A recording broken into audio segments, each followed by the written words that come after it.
The first shot fired in Cold Springs came from the saloon at high noon, but it wasn't bullets that caught Hayes Elliott's attention, it was her. Tall and defiant with hair the color of sunset, she moved through the dusty Main Street with the confidence of someone who didn't know she was supposed to be afraid in a place like this. The year was 1873, and Hayes had been riding with the dust and his ghosts for too long. 3 weeks since he'd had a proper bath, and even longer since he'd had a conversation that didn't involve cattle prices or the weather. His bones ached with the trail, his skin felt like old leather, and the wound on his back, the one he'd gotten from a barbed wire fence while rescuing a calf, was starting to burn something fierce. Cold Springs wasn't much of a town, just a collection of weathered buildings stubbornly refusing to be reclaimed by the Arizona desert. But it had water, and right now, that was all Hayes cared about. He dismounted in front of the livery stable, his boots hitting the ground with a puff of dust. His horse, a sturdy chestnut mare named Penny, nickered softly. "I know, girl, we both need a rest." Hayes patted Penny's neck and led her into the stable. The stable boy, a lanky kid with a mop of brown hair, looked up from where he was mucking out a stall. "Afternoon, mister." "Need a place for your horse?" Hayes nodded. "For a few days, she needs grain and water and a good brushing if you're offering." "2 bits a night," the boy said. "Extra for the brushing." Hayes handed over a silver dollar. "Take good care of her." With Penny settled, Hayes headed toward the bathhouse. The wound on his back was throbbing now, a reminder of his carelessness. He'd been lucky the fence had only scraped him, but without proper cleaning, even a small wound could fester in this heat. The bathhouse was a simple clapboard building with a sign that read, "Hot water 10 cents." Hayes pushed through the door, the bell above it announcing his arrival. An older man with a thick mustache looked up from behind the counter. "Help you?" "Need a bath," Hayes said, setting his saddlebags on the floor beside him. The man nodded. "Got one ready in the back. Soap's extra." Hayes paid for the bath and the soap, then followed the man to a small room containing a large metal tub filled with steaming water. The sight of it nearly made him groan with anticipation. "Holler if you need anything else," the man said, leaving Hayes alone. Hayes stripped off his trail-worn clothes, wincing as the fabric pulled away from the wound on his back. He stepped into the tub, the hot water sending a pleasant shock through his system. For a long moment he just sat there, letting weeks of trail dust begin to dissolve. Then came the problem. The wound was right in the middle of his back, impossible to reach properly. He tried twisting around, soap in hand, but each movement sent a sharp pain across his shoulders. "Damn it," he muttered, dropping the soap back into the water. There was a knock at the door. "Everything all right in there?" It was a woman's voice, not the mustached proprietor. "Fine," Hayes called back, sinking deeper into the water. The door cracked open slightly. "Mr. Daniels had to step out. I'm watching the front. Do you need any assistance?" Hayes was about to decline when another attempt to reach his back sent pain shooting down his spine. "Actually, I might. I've got a cut on my back I can't reach to clean." The door opened wider, and there she was, the woman he'd seen on the street. Up close, her hair wasn't just sunset-colored but had strands of gold woven through copper. Her eyes were the clear blue of a summer sky, assessing him coolly. "I'm Tess Jameson," she said. "I help out here sometimes." Hayes nodded, suddenly aware of his state of undress, though the water and soap suds provided some modesty. "Hayes Elliott," I'd offer to shake hands, but a small smile touched her lips. "I understand. What seems to be the problem?" "Got caught on some barbed wire a few days back. It's right in the middle of my back where I can't reach." Tess approached, rolling up the sleeves of her simple blue dress. "Turn around," she said, her voice practical. "I've got it." Hayes hesitated just a moment before shifting in the tub, presenting his back to her. He heard her soft intake of breath. "This isn't just a cut," she said, her voice stern. "It's infected." Hayes grimaced. "Figured as much. It's been burning something fierce." "Hold still," she instructed, and he felt a cool cloth touch his skin, followed by the sting of soap. Her touch was gentle but firm, cleansing the wound with practiced movements. "You've done this before," he observed. "My father was a doctor," she replied. "I helped in his practice before." She trailed off, and Hayes didn't press. Everyone in the West had a story, and most weren't for telling to strangers. "This needs more than just cleaning," Tess continued after a moment. "I have some salve at my place that would help prevent further infection. Once you're dressed, I could apply it for you." Hayes turned his head slightly, catching a glimpse of her concentrated expression. "That's mighty kind of you, Miss Jameson." "It's Mrs.," she corrected, though her tone held no emotion, "but I go by Miss Jameson now." That told him enough. Widow, most likely. Out here, death came for many men young, leaving women to fend for themselves. "I appreciate the help, Miss Jameson." She finished cleaning the wound, then stepped back. "I'll wait outside." "When you're ready, my place is just down the street, above the dressmaker's shop."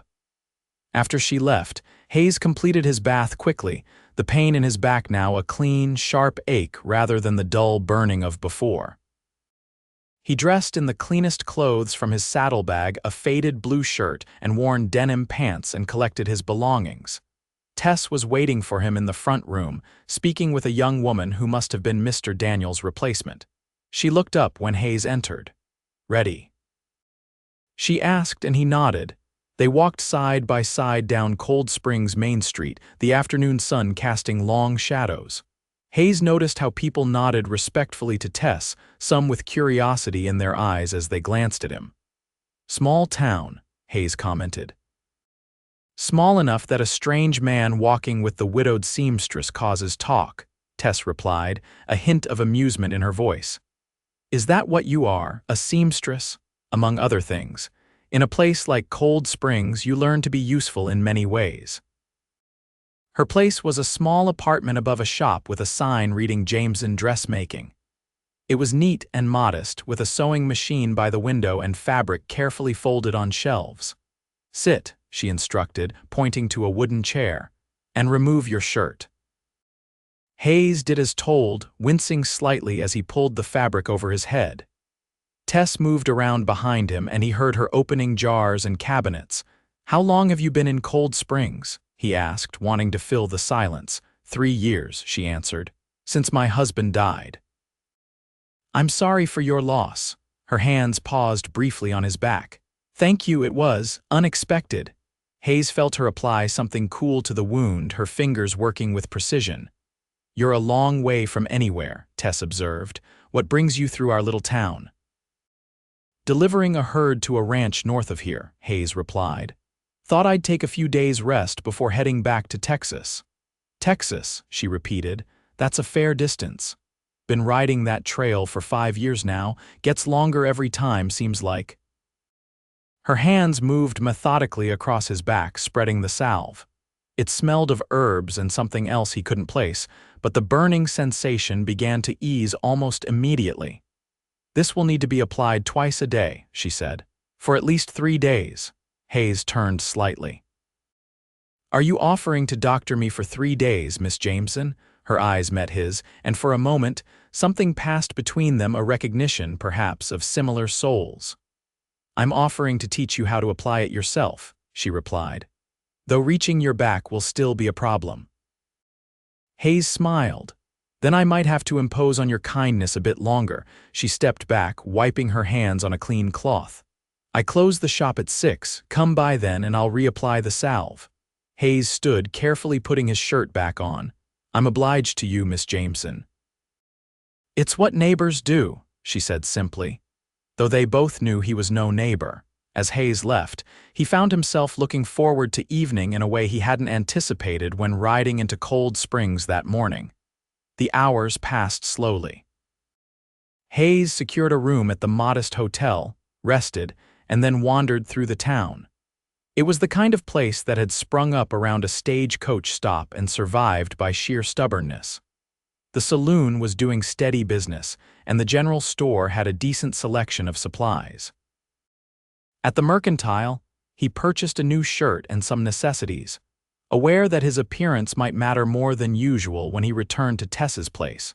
Just before 6, Hayes found himself standing outside Jameson dressmaking, watching through the window as Tess finished with a customer. She moved with grace, pinning fabric and making notes in a small book. When she looked up and saw him, there was a flicker of something in her expression, surprise, perhaps, that he'd actually returned. The bell chimed as he entered, and the customer, an older woman with gray hair twisted into a severe bun, gave him a suspicious once-over. "Mrs. Perkins, this is Mr. Elliott," Tess introduced them. "He's passing through town." Was all Mrs. Perkins said, gathering her package. "I'll expect that dress by next Wednesday, Miss Jameson." "Of course," Tess replied with a professional smile. When the door closed behind Mrs. Perkins, she turned to Hayes. "Right on time, I see." "My mama raised me to be punctual," Hayes said, "especially when a lady is involved." Tess's lips curved slightly. "Is that so? Well, let me close up and we can tend to your back." She moved around the small shop, putting away spools of thread and locking the front door. Hayes noticed the careful precision in her movements, the way nothing was wasted or rushed. "Have you eaten?" she asked unexpectedly. Hayes realized he hadn't, not since morning. "No, madam, I have stew," she said. "Nothing fancy, but it's hot." "That sounds mighty fine," Hayes replied, surprised by the invitation. Upstairs, Tess's apartment was warmed by a small stove, and the smell of the stew made Hayes's stomach growl appreciatively. She gestured for him to sit at a simple wooden table while she ladled the stew into bowls. "You didn't have to feed me," Hayes said as she placed a bowl before him. "It's no trouble, I make enough for leftovers anyway." She sat across from him. "Besides, you need strength to heal properly."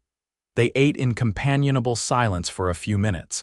The stew was good, rich with vegetables and tender meat. "This is excellent," Hayes said sincerely. "Been a long time since I had a home-cooked meal." "Trail cooking gets tiresome, I imagine," Tess commented. "Beans and bacon lose their appeal around the third week," Hayes agreed. "Though my trail cook does make a decent sourdough when we have time." "You have many men working for you." "8 on this drive. Good men, most of them. They're probably raising hell in town right about now." Tess smiled slightly. "I heard the saloon was expecting a busy night." She studied him. "You're not joining them," Hayes shrugged. "Time was I'd be the first through those doors. These days, I find I prefer quieter company." Something softened in Tess's expression. "Age has a way of changing our appetites." "Are you calling me old, Miss Jameson?" Hayes asked with mock offense. "Experienced," she corrected, a genuine smile breaking through. "How old are you, Mr. Elliott?" 34 last March, he replied. "And yourself?" 29, she said. "Though some days I feel much older." When they finished eating, Tess cleared the bowls and then gestured to the chair she'd had him sit in earlier. "Let's see how that back is doing." Hayes removed his shirt, more conscious of her gaze now than he had been in the bathhouse. There was an intimacy to this setting that hadn't existed there. Her fingers were cool against his skin as she examined the wound. "It looks better already," she said. "The salve is drawing out the infection." "Whatever you put on it works wonders," Hayes said. "The burning's nearly gone." "It's a mixture of my own creation," Tess explained as she applied more of the salve. "Herbs, honey, and a few other things. Your father teach you that, some of it." "The rest I learned from an old Apache woman who lived outside town. People called her a witch, but she knew more about healing than any doctor I've ever met." Hayes was impressed. Not many white women would seek knowledge from the Apache. "Not many white women are widowed in a town with no doctor," Tess replied matter-of-factly. "Necessity teaches flexibility." When she finished, Hayes reluctantly put his shirt back on. The evening stretched before them, and he found himself reluctant to leave. "Would you like coffee?" Tess offered, seeming to sense his hesitation, "if it's not too much trouble." She moved to the stove where a pot was already warming. "How did you become a cattleman, Mr. Elliott?" "Hayes, please," he said. "And it wasn't by choice initially. My father had a small spread in East Texas. When he died, it fell to me. No brothers or sisters. A younger sister. She's married to a banker in Dallas now." Hayes accepted the cup of coffee Tess handed him. I sold the family place after the war. It was too small to be profitable and started driving cattle instead. The war, Tess echoed. Did you fight? Hayes nodded, his expression growing somber. With Terry's Texas Rangers cavalry unit. My husband fought too, Union side though, Tess said quietly. He came west afterward like many did, looking for a fresh start, something like that. She sipped her coffee. What will you do when you're done with cattle drives? The question caught Hayes off guard. Few people asked about the future out here. Surviving the present was usually challenge enough. I've been saving, he said after a moment. Thought I might buy some land. Start a small ranch of my own. In Texas, Hayes considered this. Not sure, Texas is getting crowded in some parts. Maybe New Mexico territory or Colorado. Not Arizona? There was a teasing note in her voice. Well, now that you mention it, I'm finding Arizona has certain attractions I hadn't considered before. Their eyes met over the coffee cups and neither looked away. It's getting late, Tess said finally, though she made no move to rise. It is, Hayes agreed, equally stationary. I should let you rest. Come back tomorrow, she said. Same time for your back. Hayes stood, placing his cup on the table. I'll be here. At the door he paused. Thank you, Tess, not just for the doctoring, she nodded, a small smile playing at her lips.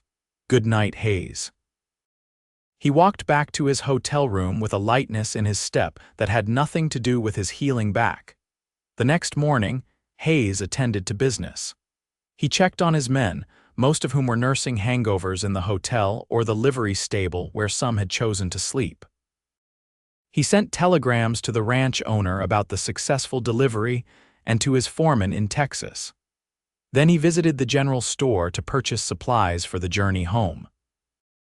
Throughout it all, his mind kept drifting back to Tess, her gentle hands, her quiet strength, the way her eyes crinkled slightly when she smiled. It had been a long time since Hayes had thought of a woman as anything other than a brief comfort on the trail. His lifestyle didn't lend itself to permanent attachments, and after watching trail partners suffer through long separations from wives and families, he decided long ago that such things weren't for him. Yet here he was, counting the hours until he could return to her small apartment above the dressmaker's shop. At midday, he was surprised to see Tess herself entering the general store. She was dressed in a simple brown skirt and white blouse, her copper hair pinned up neatly. Miss Jameson, he greeted her, tipping his hat. Mr. Elliott, she replied, her formal tone belied by the warmth in her eyes. Shopping for supplies, for the journey back, he confirmed, though I won't be leaving for a few days yet. Your back needs time to heal properly, she said, and he couldn't tell if it was the doctor in her speaking or something else. That's what I was thinking. The storekeeper, a thin man with spectacles perched on his nose, cleared his throat. Your order's ready, Miss Jameson. Just need to fetch the last item from the back. Thank you, Mr. Miller, Tess said. When the storekeeper disappeared into the back room, Hayes stepped closer to Tess. I was wondering if you might join me for dinner tonight at the hotel restaurant before our appointment. Tess looked surprised. Are you asking me to dine with you, Mr. Elliott? I believe I am, Miss Jameson. She seemed to consider this, and Hayes suddenly feared he'd overstepped. But then she nodded. I would enjoy that. Shall we say 5 o'clock? 5 it is, Hayes agreed, relief and pleasure washing through him. The storekeeper returned with a package, and Tess completed her transaction. As she turned to leave, she glanced back at Hayes. Until this evening, then. Hayes watched her go, aware that the storekeeper was observing him with undisguised curiosity. Miss Jameson's a fine woman, the storekeeper commented. Been through a lot, but never lost her dignity. What happened to her husband? Hayes asked, then immediately regretted the question. It wasn't his business, the storekeeper adjusted his spectacles. Died in a mining accident. Blast went off too soon. She came here afterwards, started the dressmaking business from nothing. He began wrapping Hayes's purchases. Town respects her. She helps folks when they're sick or injured, doesn't ask for much in return. Hayes nodded, absorbing this information. It confirmed what he'd already sensed about Tess, her resilience, her independence. The afternoon dragged, but finally, 5 o'clock arrived. Hayes had bathed again, managing better with his improving back, and put on his newest shirt. He waited in the hotel lobby, hat in hand, feeling oddly nervous. Tess arrived precisely on time, wearing a dress of deep green that complemented her coloring. Her hair was arranged differently, with soft tendrils framing her face. Hayes felt his breath catch. "You look beautiful," he said simply. A faint blush colored her cheeks. "Thank you." The hotel restaurant was the finest establishment in Cold Springs, which wasn't saying much, but the tablecloths were clean, and the food was reputed to be good. The other diners glanced their way as Hayes escorted Tess to a table, and he knew there would be talk. "I hope I haven't put you in an awkward position," he said once they were seated. "A small town like this." Tess shook her head. "I stopped worrying about town gossip long ago. Besides, I'm merely dining with a patient." "Is that all I am?" Hayes asked quietly. Her eyes met his.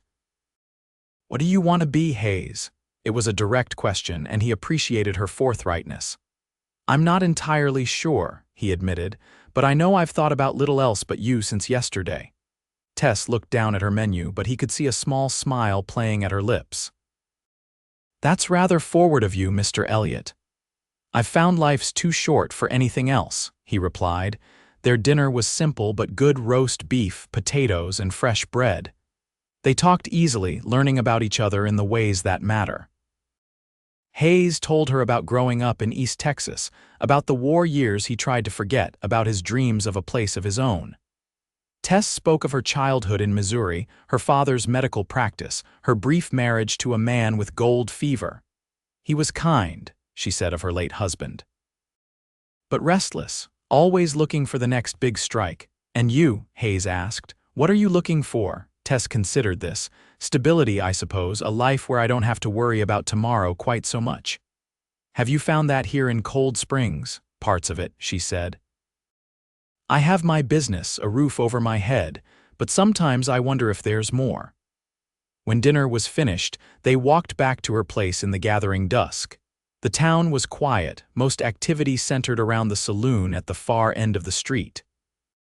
Their steps synchronized naturally, and Hayes found himself walking closer to Tess than propriety might dictate.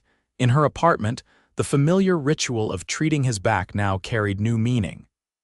Her touch lingered longer than necessary, and when Hayes caught her hand in his, she didn't pull away. "Tess," he said, turning to face her. "I know I'm just passing through, I know we've only just met, but I feel something here that I haven't felt in a very long time, if ever." Her blue eyes searched his face. "What are you saying, Hayes?" "I'm saying I'd like to court you properly." "If you'd allow it." "You're leaving in a few days," she reminded him. "I am," he acknowledged, "but I could come back. Or—" He hesitated, then plunged ahead. "Or you could come with me." Surprise registered on her face. "You can't be serious." "I've never been more serious," Hayes said. "I know it sounds crazy, maybe it is. But sometimes the right decision doesn't make sense on paper." Tess stepped back, creating distance between them. "You don't know me, Hayes, not really." "I know enough," he insisted. "I know you're kind and strong and clever. I know you make me feel like there's more to life than just the next cattle drive. And what would I do? Follow you on the trail? Wait at some boarding house while you're gone for months?" "No," Hayes said firmly. "I told you I'm nearly done with driving cattle. I have savings enough to buy a decent spread, build a home."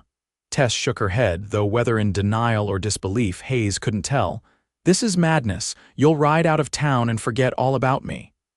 "Is that what you think?" Hayes stepped closer, closing the distance she'd created. "Because I can promise you, Tess Jameson, that's not going to happen." Before she could reply, he leaned down and kissed her. For a moment she was still, and Hayes feared he'd overstepped. Then her hands came up to rest on his chest, and she kissed him back with a sweetness that made his heart ache. When they parted, Tess's eyes remained closed for a beat, then opened slowly. "I must be losing my mind," she whispered. "That makes two of us," Hayes replied, smiling.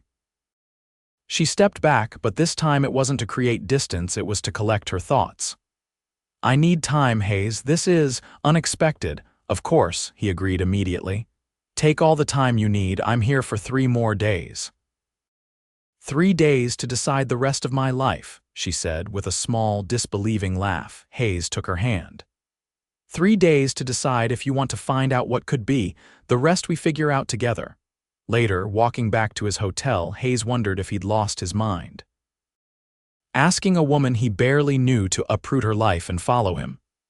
It was the kind of reckless proposition he would have scoffed at if one of his men had suggested it, and yet it felt right in a way few things ever had. The next day dawned clear and warm. Hayes spent the morning with his men, making preparations for their departure. The mood was good. They'd delivered the herd successfully, been paid well, and had a few days to enjoy the spoils before the long ride back to Texas. In the afternoon, he returned to the general store, this time with a different purpose. The storekeeper raised an eyebrow at Hayes's inquiries, but directed him to a small selection of jewelry tucked away in a glass case. It wasn't much, a few simple rings and pendants, nothing like what you might find in a city shop. But one ring caught Hayes's eye, a delicate silver band set with a small blue stone that reminded him of Tess's eyes. That one, Hayes said, pointing. Fine choice, the storekeeper replied, a knowing look in his eye as he wrapped the purchase. At 5 o'clock, Hayes was once again at Tess's door. This time, she invited him in for dinner first.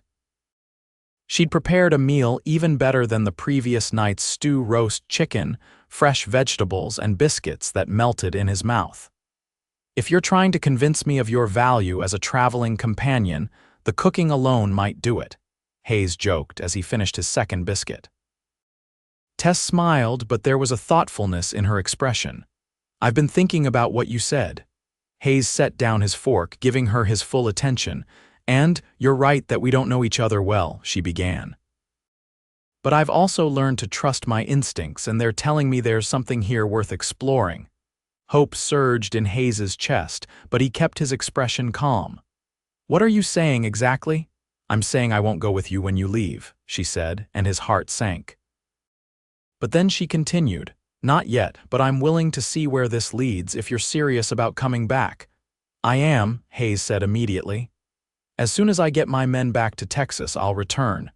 That could be months, Tess pointed out. 6 weeks, Hayes countered. 8 at the most. And we can write in the meantime. Tess studied him, as if trying to determine his sincerity. Why me, Hayes? There must be women all along your trail. Why choose someone you've just met in a town you never planned to stay in? It was a fair question, and one Hayes had asked himself. Sometimes life puts you exactly where you need to be, even when you don't realize it. He reached across the table, taking her hand. I wasn't looking for you, Tess, but now that I've found you, I can't imagine riding away for good. She squeezed his hand, a smile slowly spreading across her face. Then we'll try this. Letters, visits, when you can manage them. We'll see if what we feel now can grow into something lasting. Hayes felt as if a weight had lifted from his shoulders. That's all I'm asking, for a chance. After dinner, as Tess applied the salve to his back for what would be the last time before his departure, Hayes reached into his pocket. I have something for you, he said, turning to face her. He held out the small package from the general store. Tess looked surprised. Hayes, you didn't need to, I wanted to, he interrupted gently. Open it. She unwrapped the package carefully, her breath catching when she saw the ring. It's beautiful.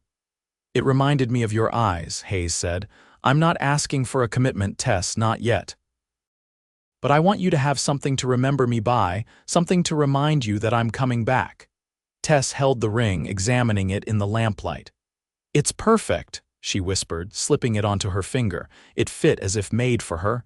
Hayes took her hand, bringing it to his lips. When I return, if you'll have me, I want to make this official. I want to build a life with you, Tess. Her eyes shimmered with unshed tears. I'll be waiting, Cowboy. The next morning, as Hayes prepared to leave with his men, Tess stood on the boardwalk outside her shop. The whole town seemed to be watching as Hayes approached her, hat in hand. I'll write as soon as I reach the first town with a post office, he promised. I'll be expecting it, she replied, her voice steady though her eyes betrayed her emotion. Hayes leaned down, not caring who saw, and kissed her gently. 6 weeks, he said against her lips. 8 at the most. Tess nodded, touching the ring on her finger. Safe travels, Hayes Elliott. As Hayes mounted Penny and rode out with his men, he felt lighter than he had in years. The trail ahead was long, but for the first time he was riding toward something, not just away. 6 weeks later, a stage rolled into Cold Springs, dust billowing around its wheels. Tess stood outside her shop, shading her eyes against the setting sun. When the dust cleared, a familiar figure descended from the stage, trail-worn but smiling broadly when he caught sight of her.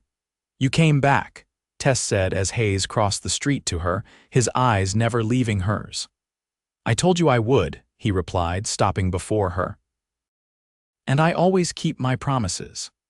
This time when he kissed her, it wasn't goodbye but hello, the beginning of a story they would write together, far from where either had expected to find themselves, but exactly where they were meant to be.